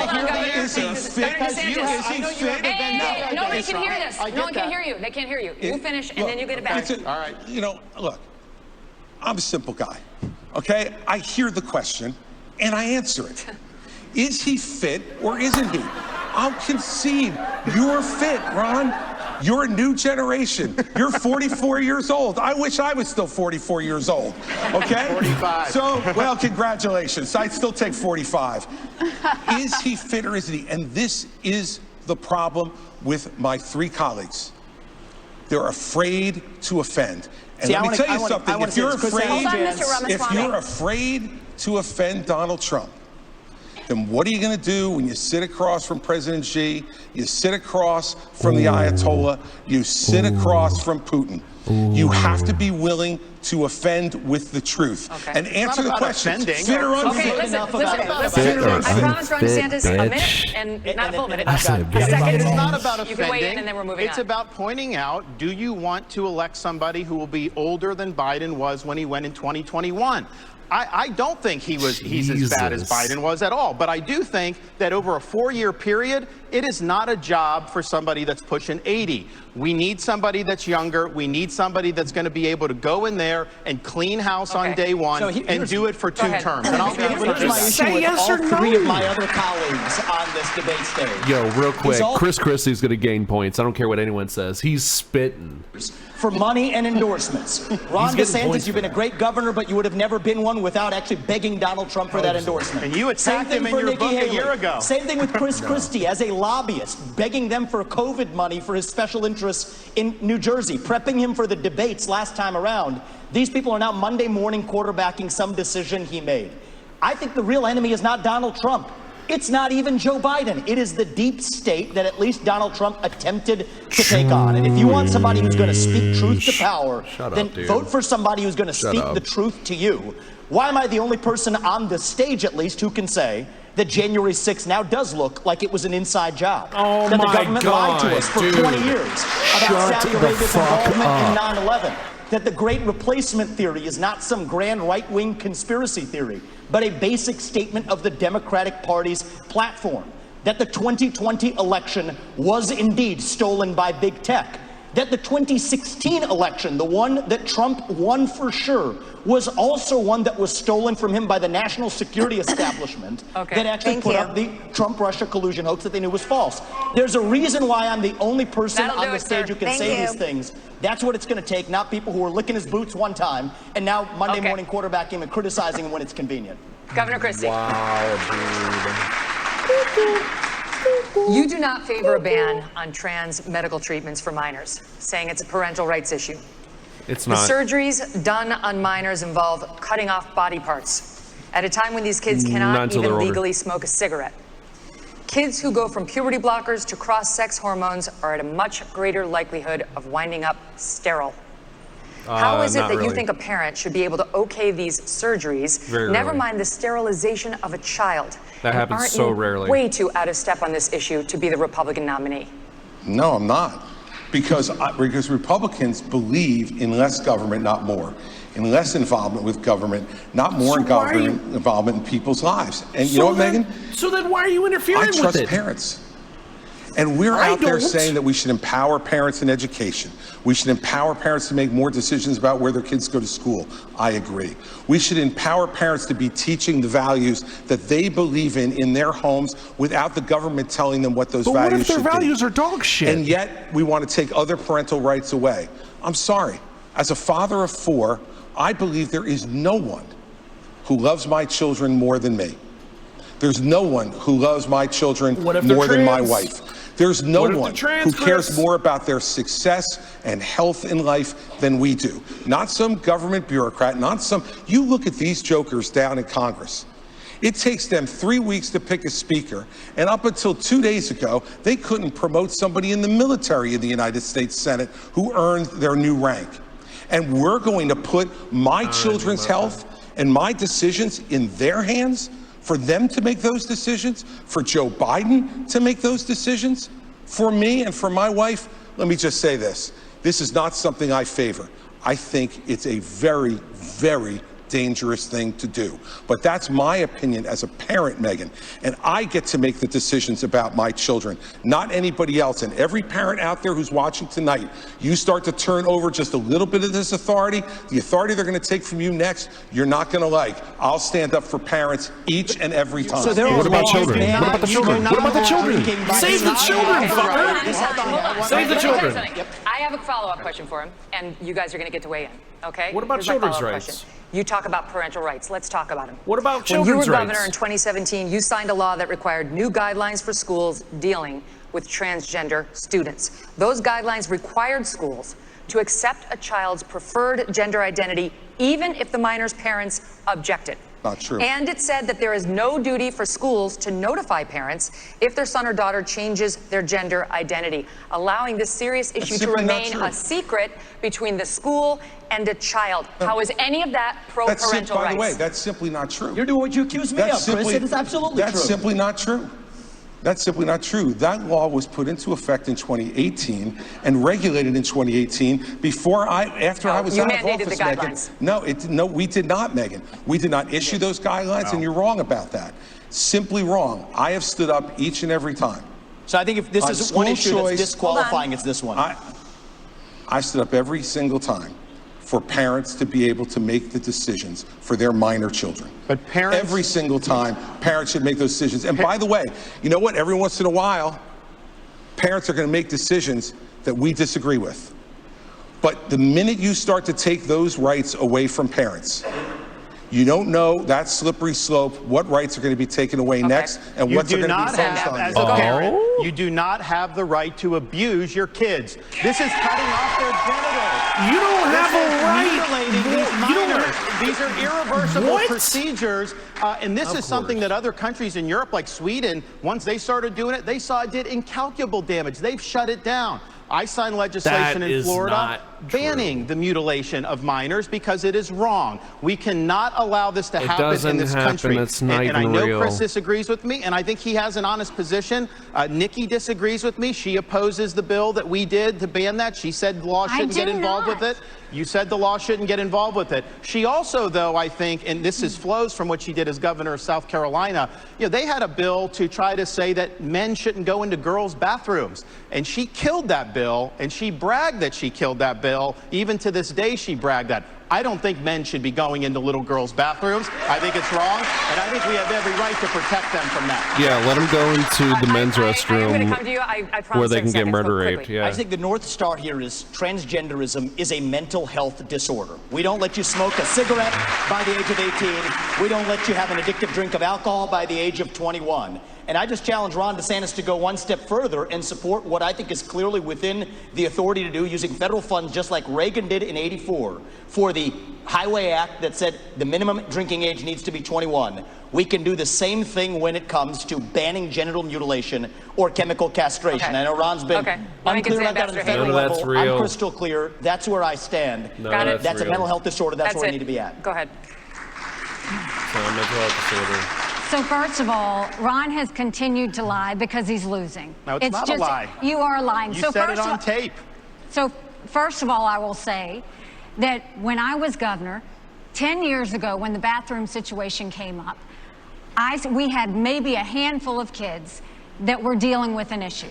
And I said, we don't need to bring government into this, but boys go into boys' bathrooms, girls go into girls' bathrooms, and if anyone else has an issue, they use a private bathroom. Now, 10 years later, we see that this issue has exploded. And this shows how hypocritical Ron continues to be. When he was running for governor and they asked him about that, he said he didn't think bathroom bills were a good use of his time. You can go look that up. I signed a bathroom bill in Florida, so that's obviously not true. So the idea that you would say Homelander that I looking was against You that. didn't. You killed it. I signed it. I stood up for little girls. You didn't do it. And there was this going on. I was actually just in South Carolina. Some of the legislators told me at the time there were boys going into the girls. That's the whole reason why they did it. And so they say when she does that explanation that doesn't hold water. And this is the upstate of South Carolina. Ron, I signed the bill. I protected the girls. Do you know South Carolinians? She did not do it. Do you know I know South Carolinians? Because South Carolinians, no. You are not going to talk about my state like that, because I will tell you for a fact, South Carolinians never allowed that to happen, and we did not have that issue at the time. What I have always said is boys go into a boys' bathroom, girls go into a girls' bathroom. But hold on one second. I also say that biological boys shouldn't be playing in girls' sports, and I will do everything I can to stop that, because it's the women's issue of our time. This is legislation to protect women's sports. Nobody gives a shit about women's sports unless trans women are involved. Mr. Ramaswamy, when discussing your Hindu faith in September, you seemed to take a shot at Ambassador Haley, who is also Indian American and who converted to Christianity as an adult. You said, an easy thing for me to do, being a politician, is to shorten my name, profess to be a Christian, and then run. Make Vivek Vicky or whatever, end quote. Are you questioning Nikki Haley's Christian convictions? And why has your campaign made a point of referring to Ambassador Haley by her given first name, Nimarata, even though she has gone by Nikki for her whole life? Well, my whole deal is if Nikki Haley, of all people, should know how to pronounce my name correctly, the rest of the news media can learn it. My deal is I'll call her Nikki when she can say my own name right. That's our little fun side bet there. Here's what I will say is deeper. I don't question her faith, but I question her authenticity. And I think that's deeper here. We were just talking about the trans issue. This is a symptom of a deeper cancer in American life. Identity politics. This new religion that says your race, your gender, and your sexuality are your identity. It is anti-American. Slogans, mottos. It is meritocratic. It's anti-meritocratic, and it is dividing this country to a breaking point. And I've spoken about this to the left. My books are all about this. I've preached this to the left, but it's even worse when Republicans try to play the same game. We're talking about that trans issue. And Nikki Haley's campaign launch video sounded like a woke Dylan Mulvaney Bud Light ad talking about how she would kick in heels. At the first debate, she said that only a woman can get this job done. That's what she said. After the third debate, when I criticized Ronna McDaniel after 5 failed years of leadership of this party, and criticized Nikki for her corrupt foreign dealings as a military contractor, she said that I have a woman problem. Nikki, I don't have a woman problem. Yeah, you do. You're You have misogynist. a corruption problem. And I think that that's what people need to know. Nikki is corrupt. This is a woman who will send your kids to die so she can buy a bigger house. This is the problem. Using identity politics more effectively than Kamala Harris is a form of intellectual fraud. And it actually needs to end. There's our donor puppet masters wielding their puppet right up here tonight. This is how this game is played. The puppet masters put up their puppet, and I reject the use of identity politics in this party. It has been a cancer coming from the left, and I'm sick and tired of the double standards. The people of this country are too. Having 2 X chromosomes does not immunize you from criticism. Thank you, sir. Thank you. Governor Haley, would you like to respond? No. Right. It's not worth my time to respond to him. You have been using identity politics. No shit. She knows it's true, and that's why She'd be like, shut the fuck up. To the question that was to you. Okay, Fucking we gotta move boom, on Matt. to this. Now, by Fucking arrangement boom, Matt. with the Republican National Committee, we've got 2 questions for you about the Justice Department and our election system. Here's Tom Fitton with Judicial Watch. Governor Christie, this one's for you. President Trump and many of his supporters claim federal law enforcement agencies have abused his civil rights for the last 8 years by, among other things, spying on him and now prosecuting him while having treated Hillary Clinton and Joe Biden with kid gloves. A recent Gallup poll shows that Americans think more highly of the U.S. Postal Service than they do the FBI or Justice Department. What would you do as president to restore the faith of the American people? What is this old potato head looking motherfucker doing here? The only person on this stage who's actually done a job in the Department of Justice. I was the U.S. Attorney in New Jersey in the 5th largest office in this country, appointed by President Bush on September 10th, 2001. And it was an extraordinary time in this country to be on the front lines of fighting the greatest attack against our country since Pearl Harbor. And I'm proud of the 7 years I spent in the Justice Department. And one of the reasons I am is because I had an Attorney General when I came in named John Ashcroft. And John Ashcroft stood up and told each and every one of us our job was to do one thing, to make sure justice was done every day, regardless of partisanship, regardless of gender or race or any other consideration. And that's what we did for 7 years. And at a time when our country was at its greatest moment of danger in the last 40 years, We did exactly that, and there was not another domestic terrorist attack on this soil. So what I would do as president, having had that experience, and the only one who's had that experience, is to pick an attorney general who will absolutely do the same thing that John Ashcroft did. To pick U.S. attorneys who will only care about making sure that justice is done without regard to any other consideration but the facts that are presented and whether someone is guilty beyond a reasonable doubt and the government can prove it. We have had attorneys general like Eric Holder and Loretta Lynch and Jeff Sessions and now our current attorney general who have not met that standard. And the only way you restore people's faith in the justice system is to put someone like that in charge of the Justice Department, and then as president, to get the hell out of the way on anything that involves criminal investigations. If a president's involved in trying to do something and put their thumb on the scale, as Donald Trump says he will do, that makes people much less likely to believe our justice system can be fair. Thank you. Thank you. Governor DeSantis, next one's for you. Back to Tom Fitton. Many Republicans are concerned about the legitimacy of elections. A federal judge just ruled that Pennsylvania must count undated mail-in ballots, and unlike Alabama, many states still don't require any identification to vote. What should states do now to increase election integrity and voter confidence for the 2024 election? You have the right to vote. That's the end of the story. Oh, what the fuck?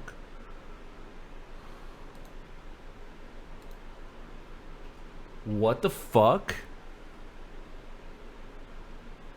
The CIA got me, guys. The CIA got me, guys.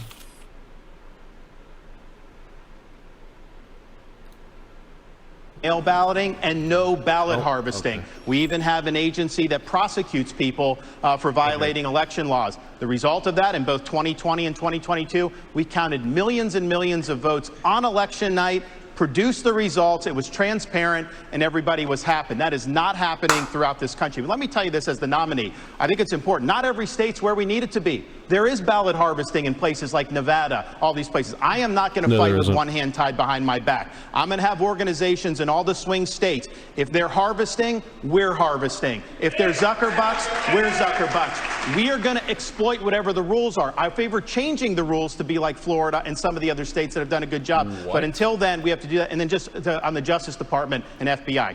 I mean, I remember being, in Iraq working with FBI on the ground and being, and then I was a special assistant. Wait, I used to have such a high regard for these agencies.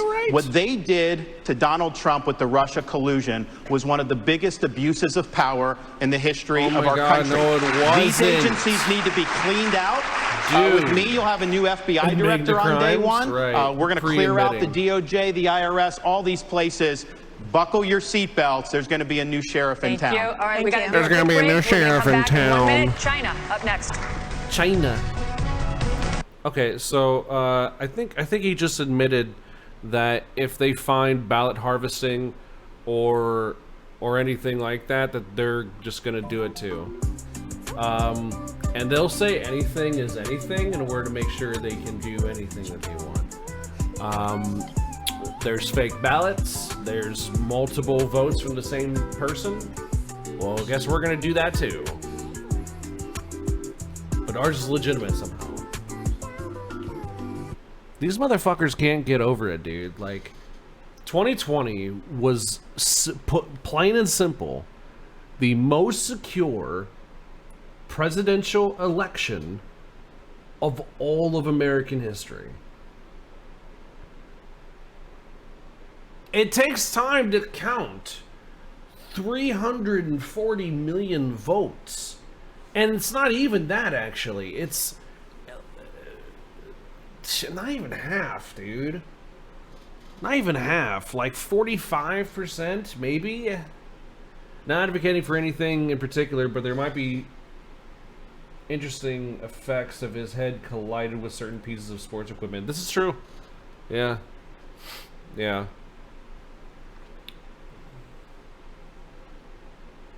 I'm not advocating for anything in particular, but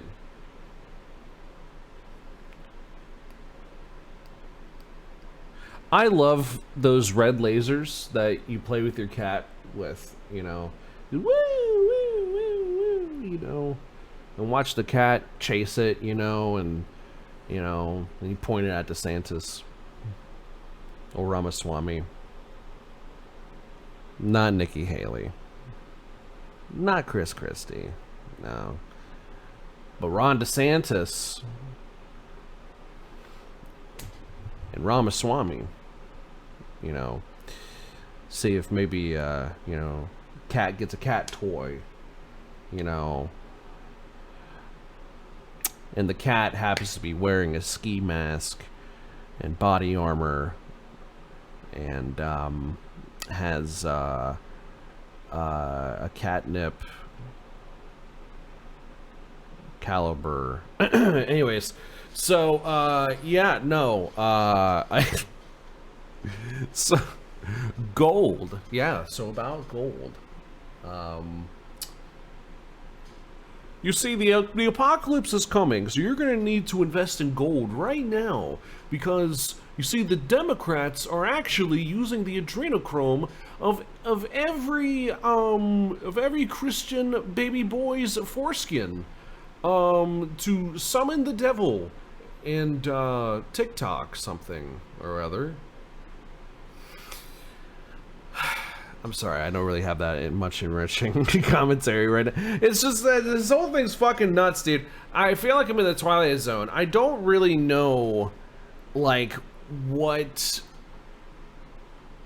to say at this point. Ramaswamy is an authoritarian. Donald Trump is now embracing. Yeah, that's the crazy thing. Now that I think about it, hold on, wait.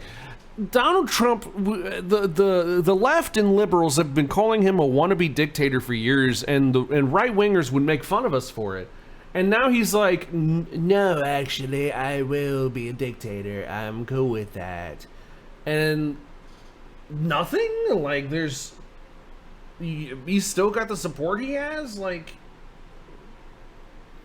it's because they know. It's because they know. It's because they know. Conservatives don't care.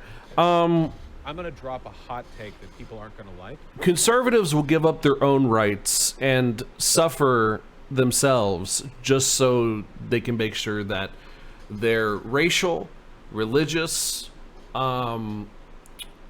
sexual/gender, and political opponents suffer more than they do. Because they're fucking sadomasochistic psychopaths. Debate is continuing. Welcome back to the final GOP presidential primary debate of 2023. We're going to talk about our college campuses, starting with you, Ambassador Haley. Oh, let me guess. House Republicans yesterday hauled elite university to... presidents up to Capitol Hill to answer for the displays of anti-Semitism on college campuses. Oh my God, what about the fucking leaders, Islamophobia? including the president of Harvard, were asked whether calling for the genocide of the Jews would violate school policies against harassment and intimidation. Nobody says anything All of about them said it would genociding depend on the Jews. context, What? including whether that speech veers into conduct. How do you think these They're all schools and the reptilians. rest of society should balance the imperative of free speech against the need to prevent radical activists from harassing On the and panel, intimidating they're all others? reptilians. It was disgusting to see what happened. You know, if this had been the KKK that was doing protests on those campuses, Don't worry, every we'll one make of those college conservatism illegal presidents would one have been day. up in arms. This is just as bad. The idea that they would go and allow that kind of pro-Hamas protest or agree with the genocide of Pro-Hamas, Jews Jesus. and try and say that they needed context on that, there is no context to that. Brown babies not getting bombed for no fucking reason because these Zionist pieces of shit doesn't make anyone pro-Hamas. You need to go to every university and say you either take foreign money or you take American money, but the days of taking both are over. The second thing we need to do is Biden made a mistake not including anti-Zionism in the definition of anti-Semitism. If you don't think that Israel has a right to exist, that is anti-Semitic. We will change the definition so that every government, every school has to acknowledge the definition for what it is. The third thing is we really do need to ban TikTok once and for all. And let me tell you why.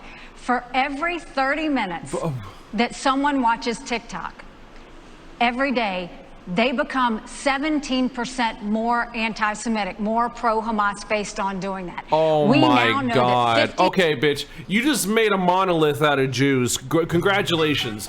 You basically just said, hey, Jews, if you don't support Israel and their genocide of the Gaza Strip, you're not a real Jew. That's crazy, bro. That's status away. That'll fix it, and that'll take care of it for good. Staying with you, Ambassador Haley. On October 6th, gross. the Israeli government thought it had a clear-eyed view of the threat from Hamas. In fact, according to the New York Times, it even had Hamas's attack plan and dismissed it as an aspiration. Damn. The Israelis were wrong. Damn. In our country, the FBI director told the Senate panel just yesterday that he sees, quote, blinking red lights everywhere, and that the threat level has, quote, gone to a whole nother level since October 7th. Which of the threats facing our country do you worry could blindside us? What worries me and what keeps me up at night is what happens between now and Election Day while Joe Biden's in office. That's what worries me more than anything else. But Joe Biden said he was a fucking Zionist. What do you want? 12th felt like, because it only takes one. And whether you're looking at open borders that are allowing people to come in, Iran knows the easiest way to get to America is through the southern border, and we're not doing anything to stop it. We've got to get the foreign infiltration out of our country, whether it's in our schools, whether it's on our social media, whether it's we need to stop all foreign lobbying that's happening to members of Congress, and we need to start securing America again. Until we do that, we are going to be at threats. We've got to look at Iran, China, and Russia want to destroy the West. We have to start acting strong again. We've got to start protecting Americans. Right now, Americans don't feel protected, and we're not doing anything to strengthen it. So Joe Biden continues to be a problem. That'll change on Election Day. Dude, she's fucking wow. Dude, she's crazy. Invades Taiwan, would you send American troops as President Biden has said he would do? We will be able to deter that from happening. I think that's the important thing. We need a strategy of denial so that we're deterring Xi's ambitions. What if it doesn't work? It's going to work. Taiwan's an ally. We have long-standing American policy. And it's going to work. You know how It's that's gonna done. work, guys. We will follow that. But here's the thing. Taiwan is important not just because of semiconductors. It's important because if China is able to break out of this first island chain, they're going to be able to dominate commerce in the entire Indo-Pacific. They will use that to export authoritarianism all around the world, including here in the United States. You look at some of these guys, actually some of them that are supporting Nikki on Wall Street, they grovel to China. Anytime something happens, they got to go do that. So they already exert a huge amount of authority over this country.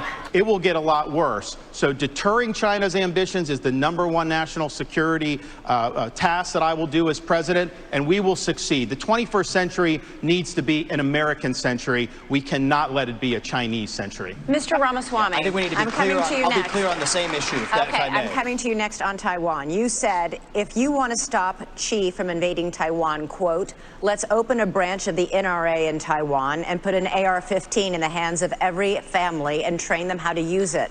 That will give Xi a taste of American exceptionalism, end quote. The National Police and oh my God, that means whatever you say after this is wrong. This a serious policy proposal, and if it isn't, why do you keep repeating it? Well, it's part of a broader deterrence strategy. And so I think I'm going to respectfully disagree with Ron here. I think the next U.S. president needs to be crystal clear that at least for the foreseeable future, the U.S. will absolutely defend Taiwan. And it is with that clarity that we actually achieve deterrence. But I have a broader strategy than that. We need to get on side in our relationship with India, take it to the next level. India has to be able to block the Andaman Sea, which is where China gets most of its Middle Eastern oil supplies. That's critical. I also do believe the Second Amendment is a critical way of preventing foreign Modi in India is literally a fascist. Why wouldn't it work in Taiwan? Is that his name, Modi? But I do think that we need to be specific about our deterrence strategy, or else Xi Jinping is just encroaching by the day. And the reason why we're not doing it for China, I want to be crystal clear, is because we're scared. Why are we scared? Because we depend on them for our modern way of life.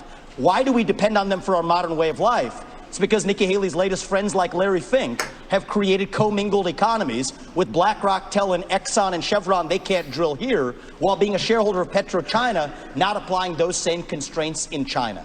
So it is our economic dependence on China that makes us scared. If that were a Russian spy balloon, we'd have shot it down in an instant.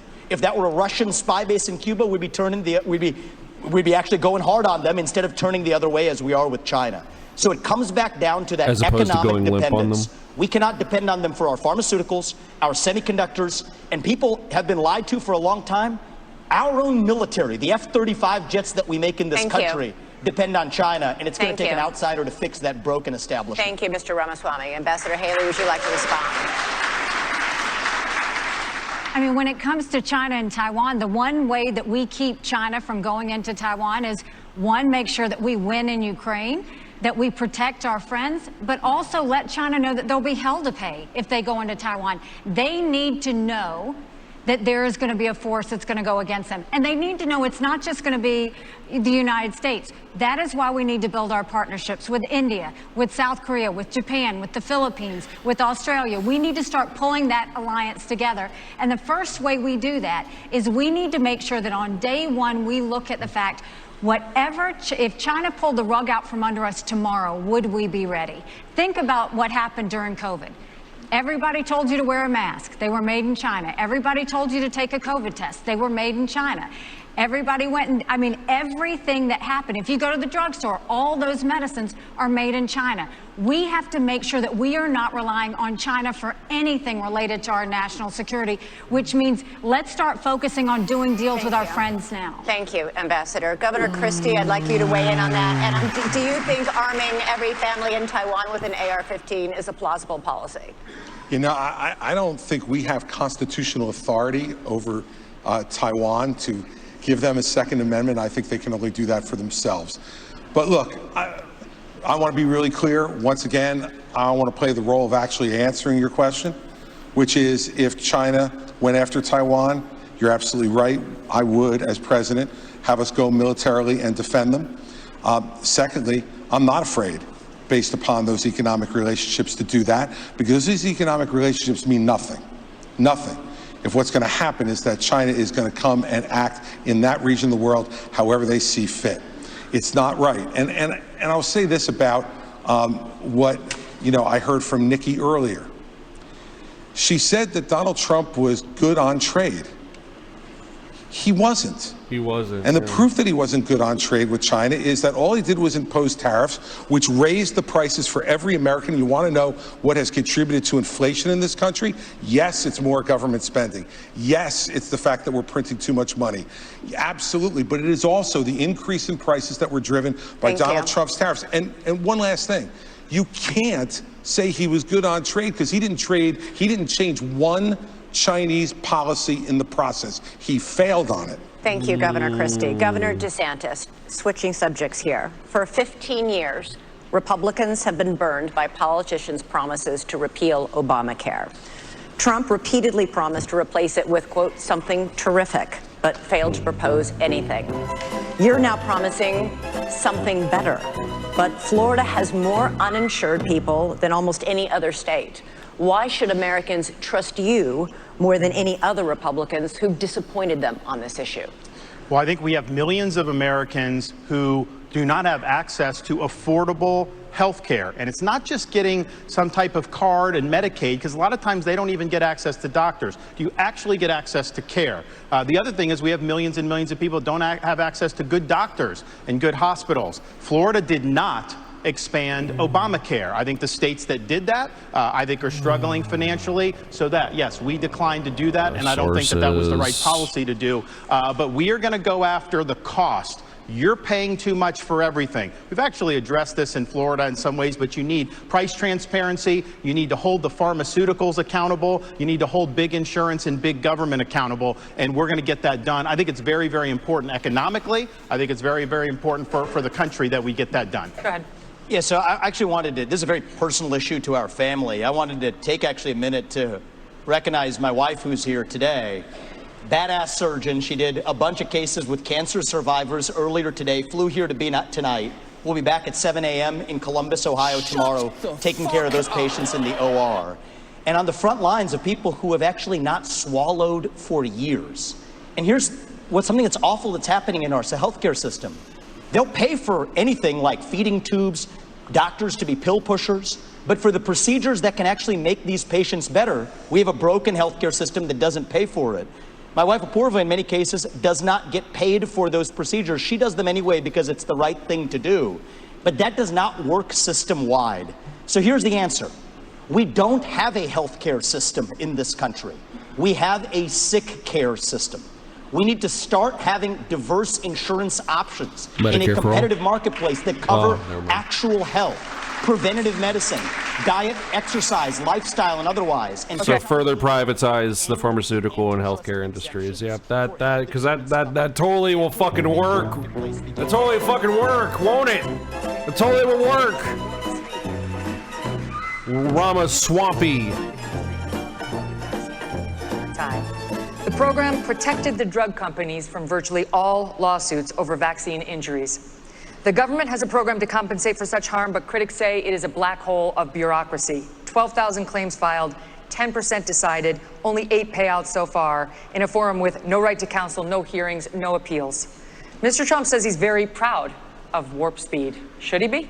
Well, this question specifically on liability goes back to actually Reagan. And Reagan is a president who I admire. Many of us do. I think that reviving that spirit is in many ways going to be good for this country in so many ways. But hold up, let's let bro cook. To say that one kind of manufacturer, a vaccine manufacturer, cannot be sued for their product liability. So I have pledged, it is part of my legislative agenda, we will repeal that, just like we will repeal every other form of crony capitalism. People who have been harmed by those vaccines deserve accountability. They cannot be forgotten Americans. And I think one of the top lessons we learned from that COVID pandemic is that free speech in this country is most important in those alleged times of emergency. If we had been allowed to openly debate the merits of those vaccines, they would have been never mandated in the way that they were. And in general, I don't think that we should want capitalism and democracy to share the same bed anymore. It's time for a clean divorce. Let companies be companies, but I don't like the crony capitalism. This dates back a long time in both parties. And I think that we need to end the lobbying. And I personally believe that if you have been working in the government, you should not lobby that government for 10 years. If you have been a government elected official doing deals with companies, be they Boeing or be they pharmaceutical companies, you should not join the board of that company for 10 years after. The former chairman of the FDA, the leader commissioner of the FDA, ended up on the board of Pfizer. Nikki Haley did deals with Boeing, ends up on the board of Boeing. I don't care if it's a Republican or a Democrat. We need some basic principles that end the corruption in government. That's how we got the health insurance exemptions. That's how we got the pharmaceutical product liability exemptions. We end the corruption. We need a reckoning for what this government did during COVID-19. That includes the mRNA shots. They put it out, it was experimental, people wanted it, then the government started trying to mandate it, to say you don't have a right to put food on your table if you don't take an mRNA shot that was under emergency use. They tried to take nurses away. Now in Florida, we blocked that. We provided protections for everybody so that they wouldn't lose their job. You also have the FDA approving an mRNA shot for 6-month-old babies. There was no data to support that. They're doing it because Big Pharma will make money. So I'm going to go in there, CDC, NIH, FDA. We're going to clean house. There's going to be a reckoning because right now nobody's been held accountable for any of the damage. And they're going to try to do it again. When I'm president, this will never happen to our country ever again. Thank you, Governor DeSantis. And we will be right back in just a few moments for our closing statements from our 4 candidates at the Republican primary. Dude, these people are so fucking insane, dude. I cannot fucking believe that during the last month of 2023, we're still talking about fucking COVID and vaccines. Are you serious, dude? I got double vaxxed and boosted. Let me zoom in for you real fucking quick. Does it look like... Maybe it's under my... No, that's a human ear. Wow, it turns out I didn't grow fucking cat ears, did I? Jesus fucking Christ, dude. Shut the fuck up. Shut the fuck up. All of you, please, for the love of God, shut the fuck up. You're all so annoying. Shut the fuck up. I don't care. Shut the fuck up. I don't care what your fucking take is on this shitty. Who cares? Dude, it was 3 fucking years ago. 3 years ago. The most credible fucking sources you have on being anti-COVID vaccine are motherfuckers being like, hey, there's this Facebook video you should really watch, Uncle Raymond, I don't know, random name, probably a fucking QAnoner or some shit with like really bad meme instincts. And hey, you should check out this video. This person took the vaccine, and now 3 weeks later, I took the vaccine and I can't stop shaking. Now I'm just jerking off constantly. I'm putting fingers up my butt, and I'm terrifying my cats. Like, shut up, dude.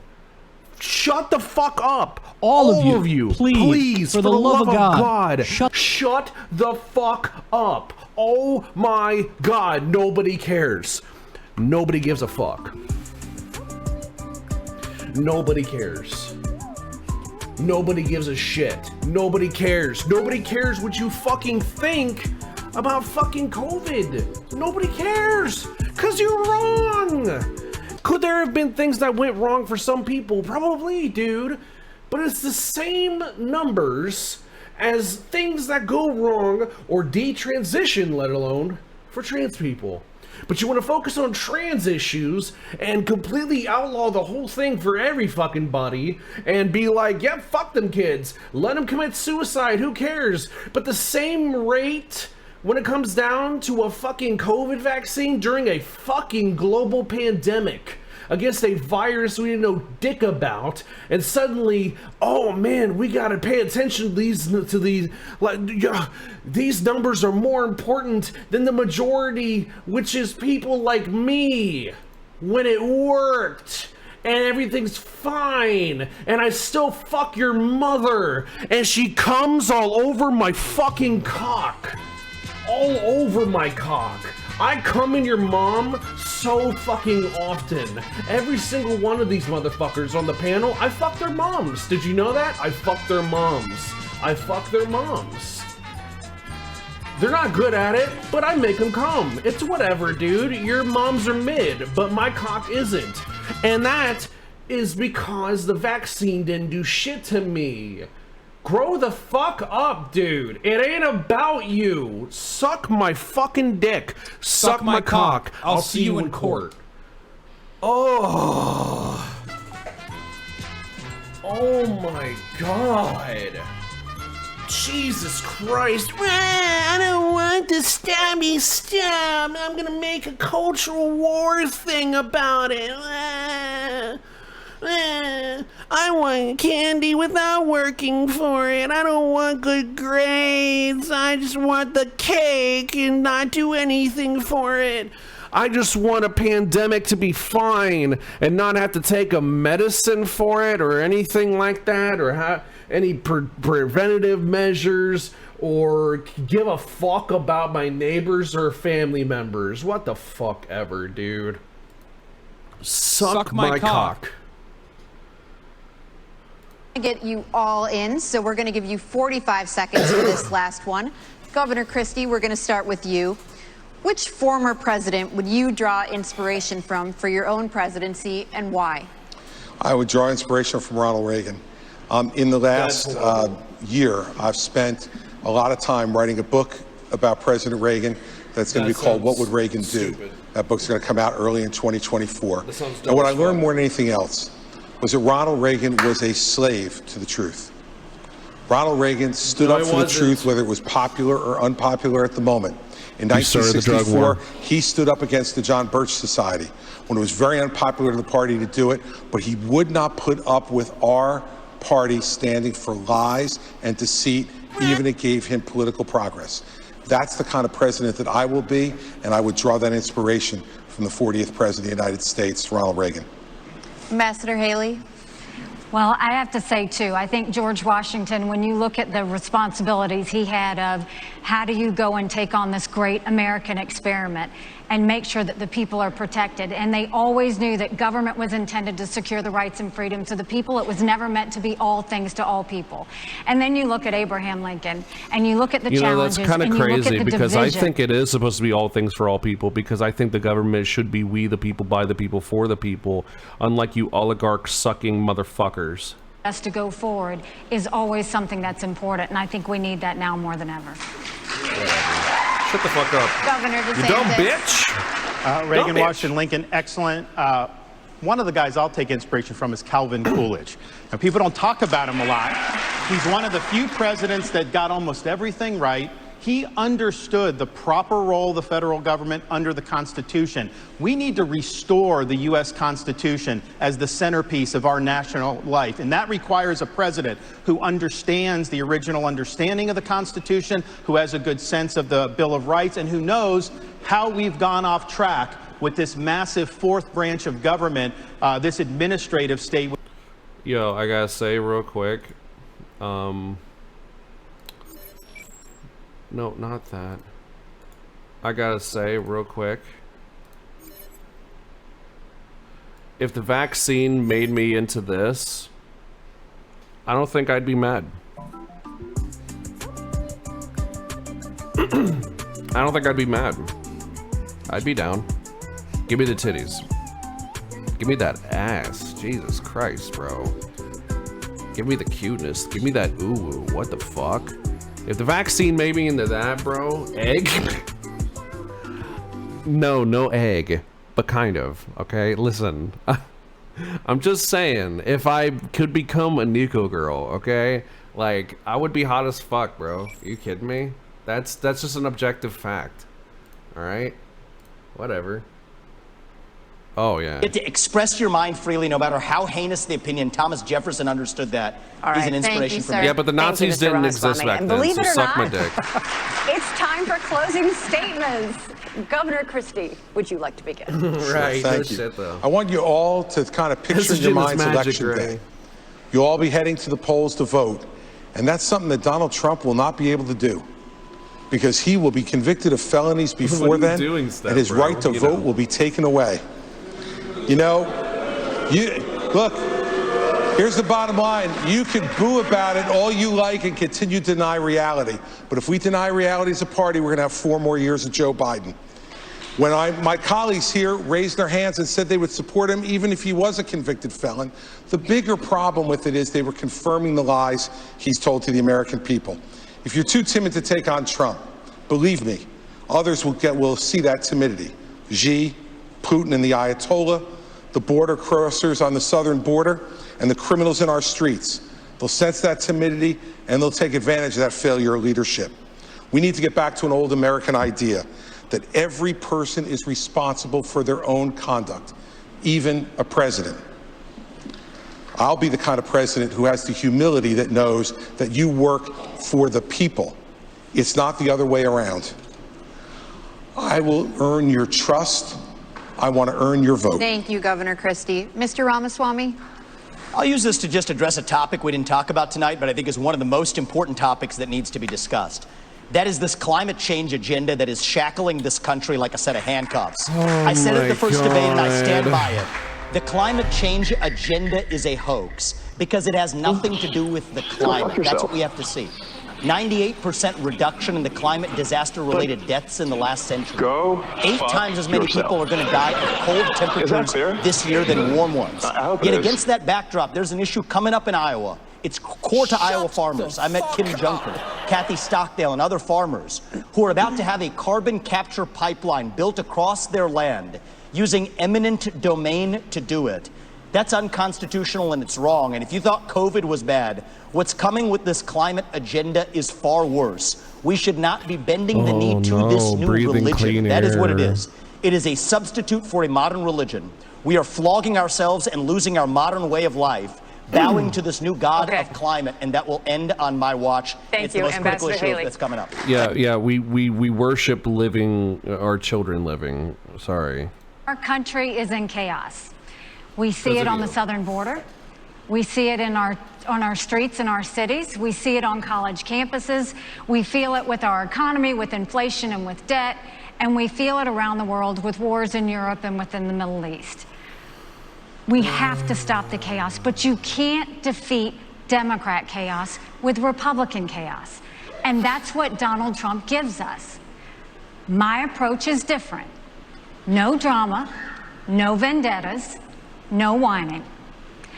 I envision an America where we're protected from illegal immigration and Chinese infiltration. I envision an America where we unleash our economy and we reject socialism. But more importantly, I envision an America where we rediscover our national purpose and our pride. Thank you. I crush Joe Biden in the polls. And if you give me this chance, we will crush him in November and take our country back. Go to Nikki Haley. Thank you, Ambassador Haley. Governor DeSantis.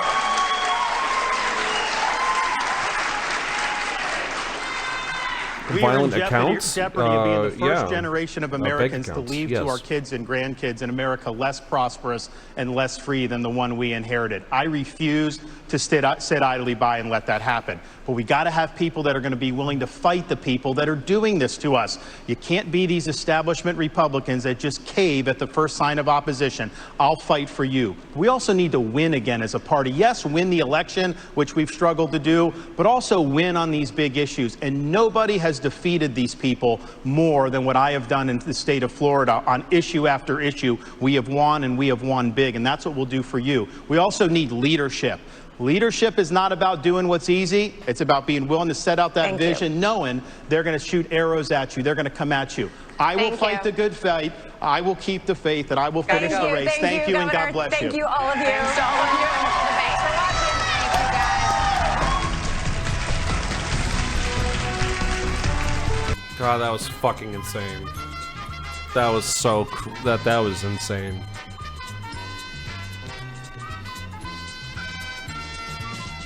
That was literally insane. That was crazy. That was so... What the fuck? TYT time? First of all, fuck TYT. Second of all, you said something about TYT, and I'm curious as to what that is. But first of all... I don't want the stabby stab. I'm gonna make a cultural war thing about it. I don't want the stabby stab. I'm gonna make a cultural war thing about it. I don't want the stabby stab. I'm gonna make a cultural war thing about it. Oh my god. Quite a lot of golf clubs in the state of Florida. Have you seen what those can do to headline? Yeah, no shit though. Yeah. Democratic on their channel after the pubs. Are they right now?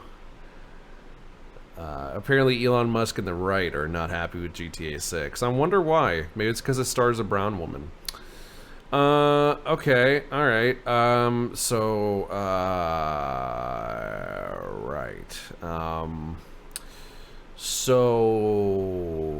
I don't think I am subscribed to TYT anymore. Yeah, no, I'm not. Tonight on our coverage, we are going to be hosting the Democratic presidential candidates to respond to tonight's Republican debate. And we are very proud as a network to be the first to bring together all of the contenders at the same place at the same time. And we want to point out that we did invite President Joe Biden, but as unfortunately been the trend, he and the Democratic establishment seem to prefer that this primary be silent if it has to occur at all. But I don't think that silence is good for democracy, so we've decided to give our microphone to the candidates. I'm going to drop a hot take that people aren't going to like. I don't think I give a fuck. I don't think I care. Dude, it's such a joke to me that Cenk ever thought that he had a chance. Who the fuck is this guy? I've never heard of this guy. Dean? Who the fuck is Dean Phillips? Never heard of them. And then Cenk Uygur. Dude, wasn't he born in fucking Istanbul or something?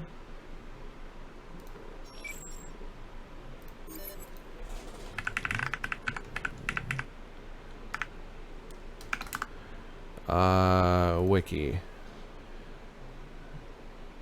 Yeah. He's not American born. You can't fucking run for president. I just wanted to double check that because we totally said that before and I was sure then, but then I was like, wait, what if that was wrong? Nope, it wasn't.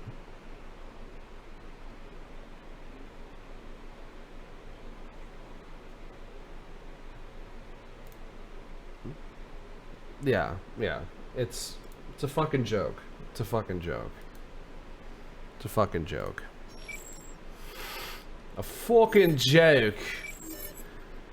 Fucking joke that is. Something blimey. I think that Nikki Haley endured a barrage of attacks from child mutilation, to some of her other. I miss Geraldo on our positions. And I thought screen. that I'm she going to be did honest very with well. you. I think that ironically, when Chris Christie came to her he's not defense, Republican enough. all the five guys. But again, I'm watching The Sopranos and he's been in like their fake news segments. It's quite enjoyable. Less confident after that. And she kind of It's tailed fascinating off. On the to other see hand, them Vivek talk about this. Ramaswamy, who was Let's turn to absolutely CNN. obnoxious See in if you the can first one. queue I up thought CNN Chris because I'm Christie curious could have if they come up and with should have anything gone better over than and this. smacked him. Like literally, He the only thing they redeemed could say that I himself thought was legitimate is it's a win So for many boxes. News Nation. No, keep them going. Oh, you want to do Crossfire? Bless you. No, I want you. No, keep him going. Just see if you can find on a different gonna say bless page. you? You know, Are they gonna like say keep this bless you? going. But in the meantime, Emma if you can Stone? like maybe. But it just it What a seems to me shitty that chat. he's too glib for school. What a Well, also, shitty let me chat. school? They should have said confirm a bless you. suspicion for everybody watching right now. How dare you. As somebody who has known Geraldo Is Emma Rivera high? most of my life, Jesus, dude. you are proof of the opposite end of the point, which is it's not just about age, it's about stage. I don't want any part of Anyways.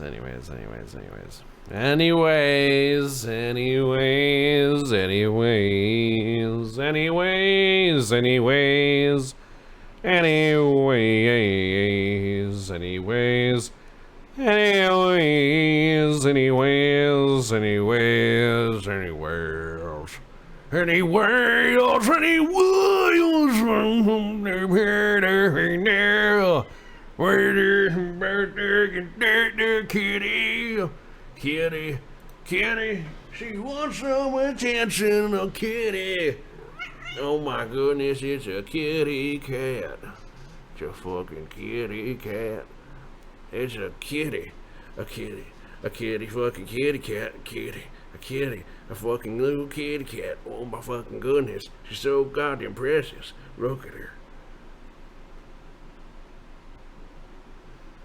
You want to say something? Anything for the people? Do you have any message? Anything? Don't be shy.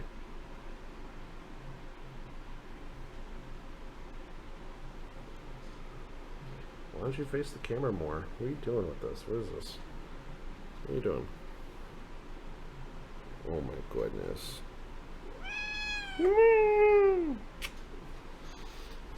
Get down, bitch!